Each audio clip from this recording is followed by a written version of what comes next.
Halo teman-teman, sebelum kita mulai, izinkan saya mengajak kalian merenungkan satu hal sederhana. Pernahkah kalian dikasihi oleh seseorang bukan karena kalian hebat, bukan karena kalian sempurna, melainkan justru karena ketika kalian sedang berada di titik paling lemah dalam hidup? Rasanya begitu menenangkan, bukan?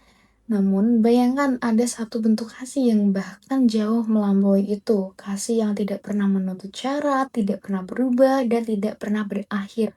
Dan itulah yang ingin saya bicarakan bersama hari ini, yaitu kasih Kristus. Biasanya, ketika kita mendengar kata kasih, yang terbayang adalah rasa sayang antara keluarga, sahabat, atau orang yang kita cintai.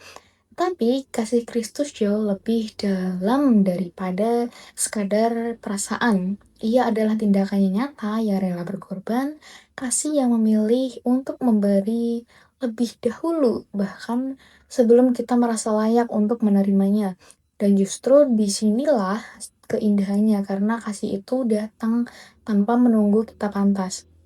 Firman Tuhan melukiskan hal ini dengan begitu indah. Dalam Yohanes 3 ayat 16 tertulis, "Karena begitu besar kasih Allah akan dunia ini sehingga ia telah mengaruniakan anaknya yang tunggal, supaya setiap orang yang percaya kepadanya tidak binasa melainkan beroleh hidup yang kekal." Kalau kita renungkan ayat ini menunjukkan bahwa kasih Kristus lahir dari pengorbanan yang paling besar. Allah tidak sekedar berkata bahwa ia mengasihi kita, tetapi ia benar-benar membuktikannya dengan memberikan dirinya sendiri. Dan kasih itu terasa semakin luar biasa ketika kita membaca Roma 5 ayat 8 yang berbunyi, "Akan tetapi Allah menunjukkan kasihnya kepada kita oleh karena Kristus telah mati untuk kita ketika kita masih berdosa." Perhatikan baik-baik kalimat, ketika kita masih berdosa itu.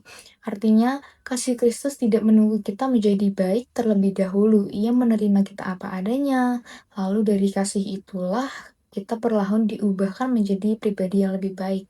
Lalu, seperti apa sebenarnya wujud kasih yang seharusnya kita hidupi? Yesus sendiri memberi teladannya ketika ia berkata dalam Yohanes 15 ayat 13, "Tidak ada kasih yang lebih besar daripada kasih seorang yang memberikan nyawanya untuk sahabat-sahabatnya."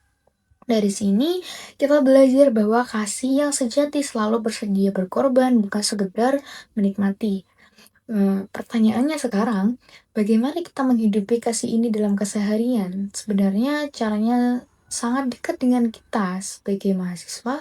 Kasih itu bisa hadir dalam hal-hal kecil, misalnya ketika kita mau membantu teman yang kesulitan memahami pelajaran, ketika kita memilih untuk tidak menjatuhkan orang lain demi nilai, atau ketika kita tetap jujur meskipun terasa berat. Di tengah masyarakat pun demikian, kasih Kristus menjadi nyata saat kita peduli kepada mereka yang berbeda dari kita, saat kita menolong tanpa memandang latar belakang, dan saat kita berani mengampuni orang yang pernah menyakiti kita. Bahkan di media sosial sekalipun, kasih itu dapat kita tunjukkan lewat kata-kata yang membangun, bukannya yang menghakimi. Dari semua ini ada satu pesan berharga yang bisa kita petik. Kasih Kristus mengajarkan bahwa mengasihi Mengasihi bukanlah soal menunggu orang lain pantas untuk dikasihi, melainkan soal keberanian untuk memberi, mengampuni, dan berkorban lebih dahulu sebab kasih yang sejati tidak pernah sibuk menghitung untung dan rugi. Jadi teman-teman, kasih Kristus bukan sekedar kisah yang kita dengar setiap hari Minggu. Ia adalah teladan hidup yang menantang kita setiap hari untuk mengasihi dengan tulus, mengampuni dengan lapang, dan memberi tanpa pamrih. Dan jika hari ini kita sudah menerima kasih sebesar itu secara cuma-cuma, maka mungkin pertanyaan perlu kita ajukan bukan lagi apakah aku layak dikasihi, melainkan sudahkah aku membagikan kasih itu kepada orang lain?